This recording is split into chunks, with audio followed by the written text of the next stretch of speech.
Stay tuned for the Joan Quinn Profiles. As an editor for Andy Warhol's Interview, the Los Angeles Herald-Examiner, LA Style, and Detour magazines, Joan covered the social set, the Hollywood hotshots, the international art scene, the mysteries of food, the excitement of travel, and the fabulous world of fashion.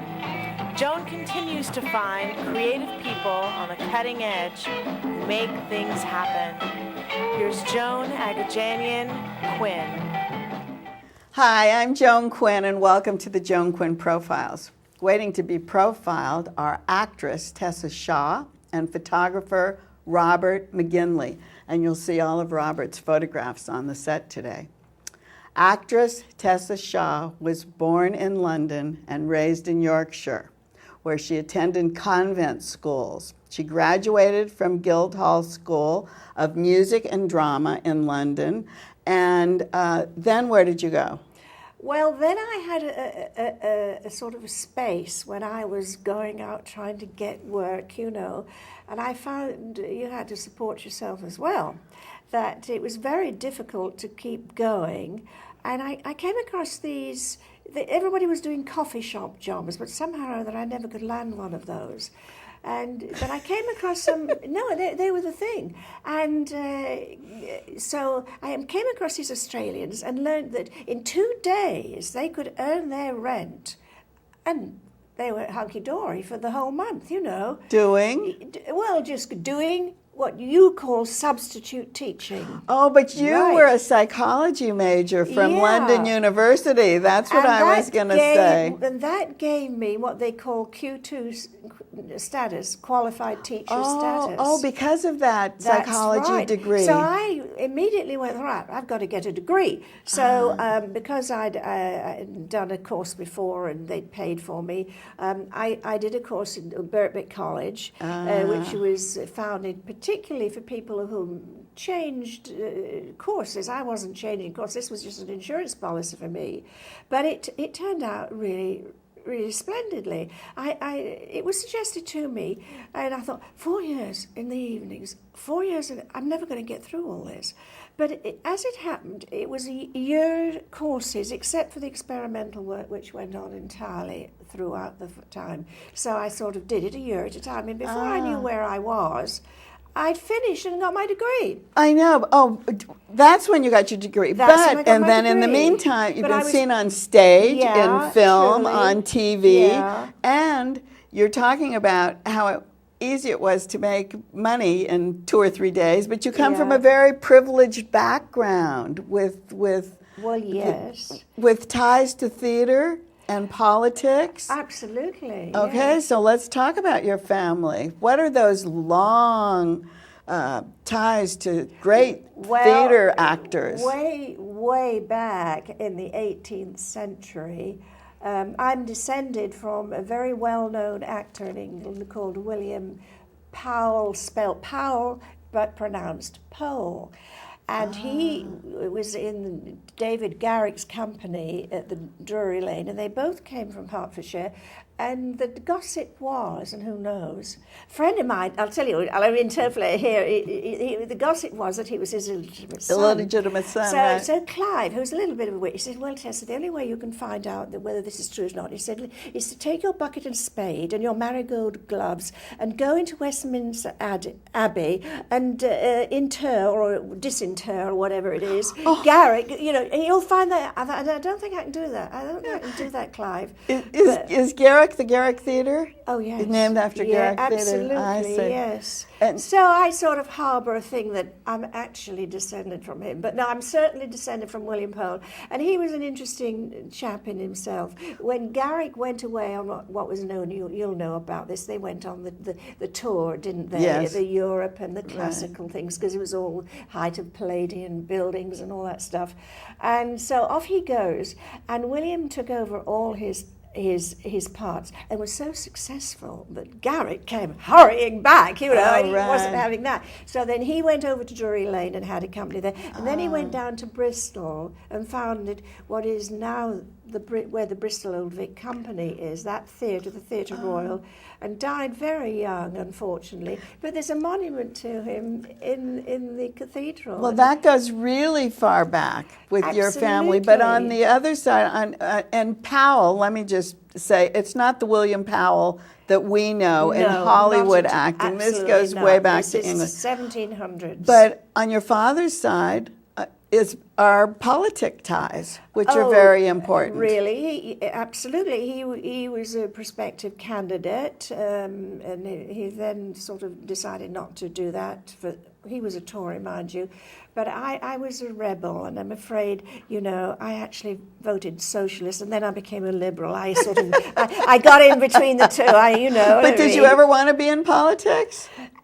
Not really. I toyed with the idea when I was, was left on my where's the violins? Left on my own with 3 children under 10, and so I had to do substitute teaching, as you call it, to get a living, But I also spent a lot of time in local politics, and that was fun. Nice. And I actually got to be a ward chairman, and they wanted me to go on the council, but I couldn't do that because, I had children, and council work is evenings. Well, council work is evenings. It's also acting. And then you started acting and taking on all these roles in the theater. That's right. But interestingly enough, you see, my father's father was a Methodist minister, and apparently they really stand in the middle, and Lawrence Olivier's father was a vicar as well. So there's and Oliver, my father, was a barrister. So there's a lot tied up, with they're all pretty much the same. But you went into acting. Your son went into acting. Yes. Is he acting now? Oh yes, he's doing very well. And you're married to an actor, Richard yes. Stanbridge. My first husband was a scenic designer, so I picked creative men both times. Oh, you did, yes. Yeah. Well, what kind of roles were you playing when you went on stage? Well, when I went into rep, which was my first sort of job, you do everything that comes. But I was told right from the beginning that comedy was my line. Oh, really? Yeah, and you seem I know, it's the way I look. So when I was in television, they cast me as not really in comedy. I did occasional things, but I wasn't known as, which was a shame, But here in Los Angeles, you must get a lot of roles because of your accent. I wish. No, you must. Can you do an American accent? I can. I need to do a little bit more work on it. But yes, I'm very good at accents. But the look and the accent is what we're looking for all the time. You see, what happened, unfortunately, about 8-9 years ago, soon after I came here, we went up to Toronto because Daniel lived there at the time. Now he's come down here, and he's doing very well here. And Richard came back here before me. I was a few days later. I had more time, and 2 feet of snow fell before my flight. First of all, they abandoned it, and then we were flying. So out I go to the airport. My feet never touched any snow whatsoever. In your life? And in my life, no, I'm not spoiling my leather shoes, thank you very much. My nice designer boots or whatever, absolutely not. So I get to the airport, and I had the most hideous fall, and I ruined my knees. I ended up with bilateral surgery. So the top and bottom of it was that I wasn't able to work for about 8 years. Now, that's what has happened with me. Oh, now they're going to see you. Yes, I hope so. And on TV, the Diana story. Tell us about that. Oh yes. What is it? The true story. Diana, the true story. You play Contessa Rain Spencer. Yes. Who was her mother, right? Her stepmother. Her stepmother. She was married to her father. Oh, Yeah. Contessa Spencer was an author, right? No, She wasn't? no, she was not an author, but others have been, of course. But she was a politician, you know, and she didn't need to work in the council, but she was a real character, you know, and she was very well known for making a fuss about the tea cups at London Airport. That apparently they'd got a chip, and she thought it was just for simply, you know. I had the wrong one. Now then, Barbara. that is very interesting because that's her mother. That was her mother, Barbara Cartland. Yes. That was Rain's mother. That's where I got confused. Yes. So sorry. Well, you could have played both of them probably. Oh yes, absolutely. And in fact, I met Barbara Cartland on one occasion, and she was about 9 foot tall, and she strode forward. She was wonderful, and she never was out these. She was always in pink, always in pink. And those false eyelashes. Yeah. And you were in the Titanic film? I was not in the film. I voiced 3 of the survivors of the Titanic Explorer, but that was sort of a lovely thing to do for a CD-ROM. I was booked for just one part, and then they rang me and said, "Come in, we want you to do some more." Well, that's why the voiceover with that beautiful accent and that beautiful quality of your voice.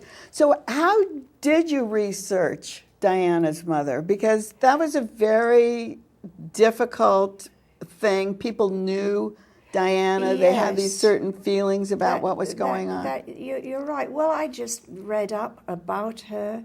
I knew a little bit about her already because of her having been a council for London Council, LLCC, whatever it was called. It was always changing its name.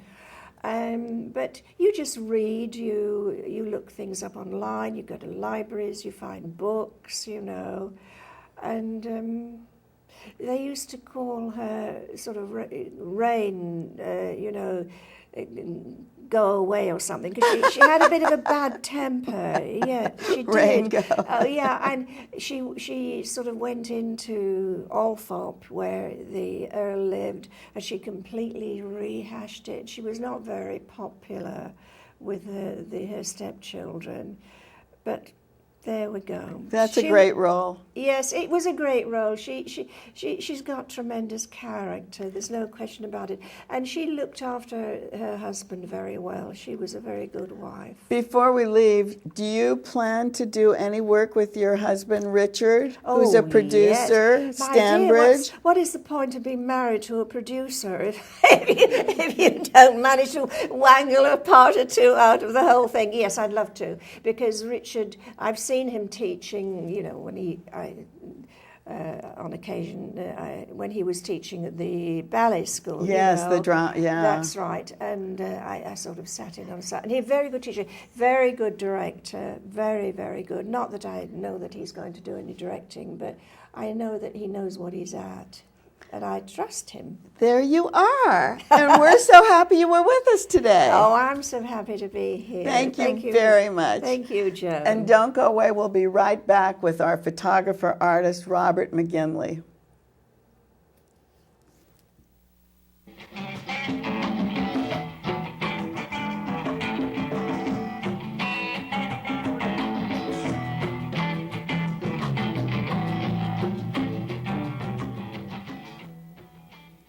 Hi, I'm Joan Quinn, and welcome back to the Joan Quinn Profiles. I'm here with photographer Robert McGinley, who earned a BFA from California Institute of the Arts. His work is on display at the Blue 7 Gallery in Santa Monica. Robert, did you start your career as a filmmaker? Yes, Joan. Basically, for the last 15, 20 years, I was working in feature films, in short films, music videos. And when you went to Cal Arts, did you take filmmaking there? Well, I wasn't directly involved with the film department.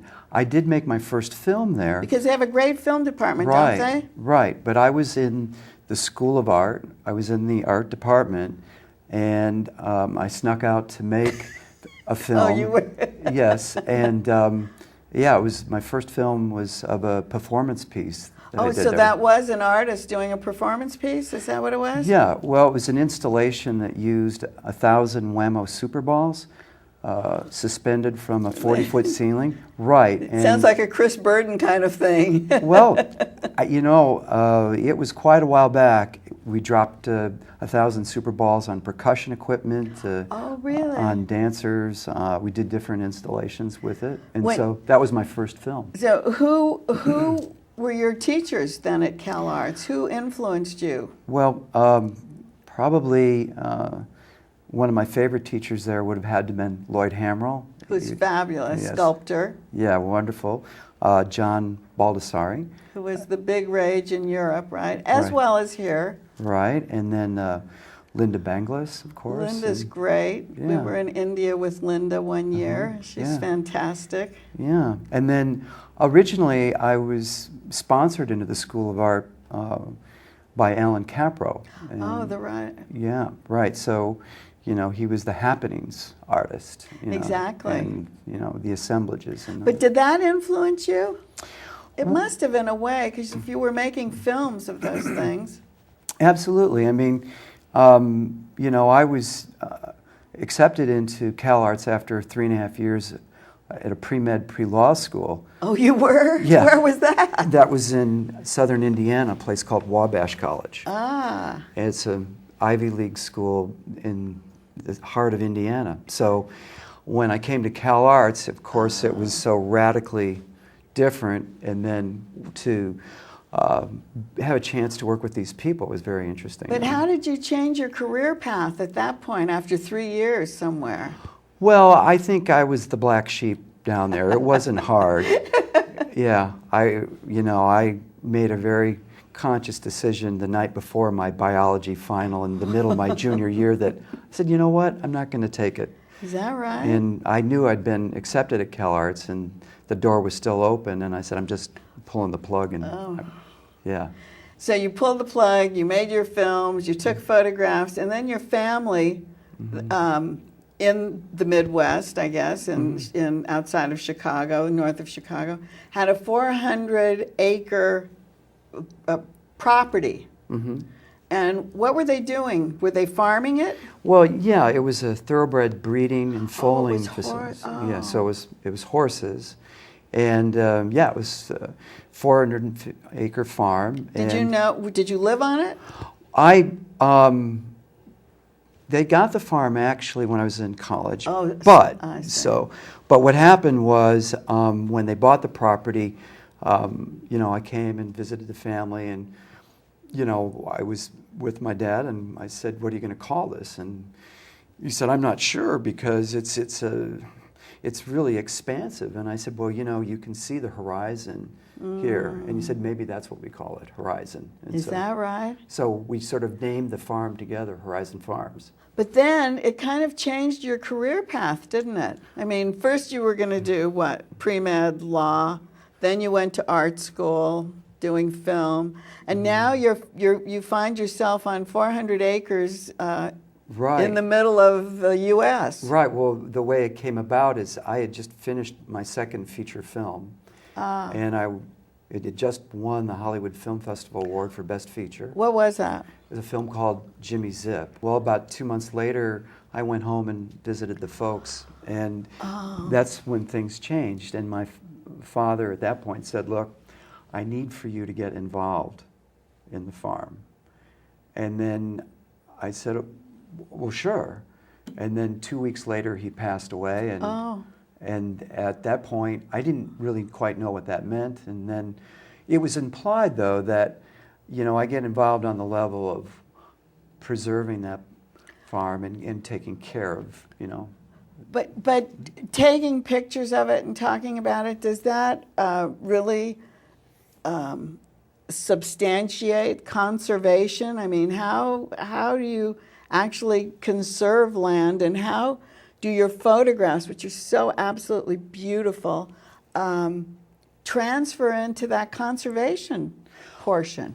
Well, it was worked on, hopefully it works on both the aesthetic level. When you experience the photographs, you're reminded that this is something that's fragile. And because the property is environmentally sensitive, it supports habitat and wildlife that, and rare species that, are not generally, prolific in Illinois. So there's that part of it. So by drawing attention to that aspect of it is one phase of it. The second phase of it was I found a very practical application with a lot of the photographs by being able to put them in front of, as part of the exhibits for our conservation easement application. So they became part of the application to get the easement granted. Oh, I see. So you present the photographs and then they decide. But why do you need that? If you own the property, why can't you just conserve it on your own? Well, you certainly can do that, but lots of times, things happen. When families grow up and the, and parents pass away, then none of the siblings live on this property. What are you going to do with it, and how do you maintain it? How do you maintain, your desires? Right, yeah, and what do you do? And so to protect the land, you put it in a conservation easement, and what that allows is for, if there's a change of ownership, the land is protected in perpetuity. In this case, this property was going to have 100, 150 homes on it. That's what I mean. So you save it from having that happen, and you save all the wildlife on it, and the trees, and the vegetation. Right. So, but what happens though? You don't put the homes on it, so you lose the money because you haven't sold it. See, there's this thing called estate taxes, and so we were looking at a situation where, if you do an easement, then you have the opportunity to save the land and lower your taxes, and you're making a donation because to the world, really. Well, to the community. And to the community, and the state, and the United States. I mean, really to everything. Yeah, it's the largest conservation easement property in the state of Illinois. Is that right? Yes, and yeah. So the thing that's really wonderful about it is it provides view corridors, it preserves the habitat and the wildlife opportunities there. And it also preserves water because it's part of the wetlands that are a part of the farm feed directly into the well system for the whole community. And if you throw 120 homes in there, or whatever it would be, suddenly you kind of jeopardize the infrastructure of water that is part of the whole process. So let's get back to your photographs. We have the photographs on the set, and they're on view in different galleries. What kind of camera do you use? I like shooting. When I shoot, I like to use a horse a lot to get to really difficult places. You mean a horse ride? So I ride. I like to ride to a lot of particularly the difficult places that are in wetlands and so forth. So I use a Canon S550, which is a very small, light camera. Is it film or digital? Yeah, it's a digital camera. And then if I really want to be more old school and work with film, I have a Nickermat that's 30 years old that I use at 50 millimeter. That you still use? Yeah, that I still use, sure. You say you ride the horse in these, and this is one of these is wetlands. These are trees and the sunset. Can other people go on that property? Well, is it open to the public? We have view corridors that off the public highways, but there's new owners now, and those owners are pretty strict about public access. Oh, so. They are. One of the things that I was reading is you like to shoot during that magic hour. What is a magic hour? I think I can see it here. Well, magic hour is the best time to shoot. I mean, cinematographers and photographers like to shoot when the sun is low in the sky, and when either at dawn or dusk. And what that does is it creates a beautiful backlight, so you get a more sculptured or silhouette sort of image. So in this example over here, You know, you have a lot of the sculptural aspects of those trees are there. So they come out dark. Yes, And the they one come- behind you are dark, Right, and that's partly because it's being backlit. You know, and just as a filmmaker, I always love, you know, shooting backlight. But I love this. Yeah, that's November Sky. Yeah. And so I'm going to. And that was shot at dusk. That one was at dusk. And this is on the property as well? Yeah.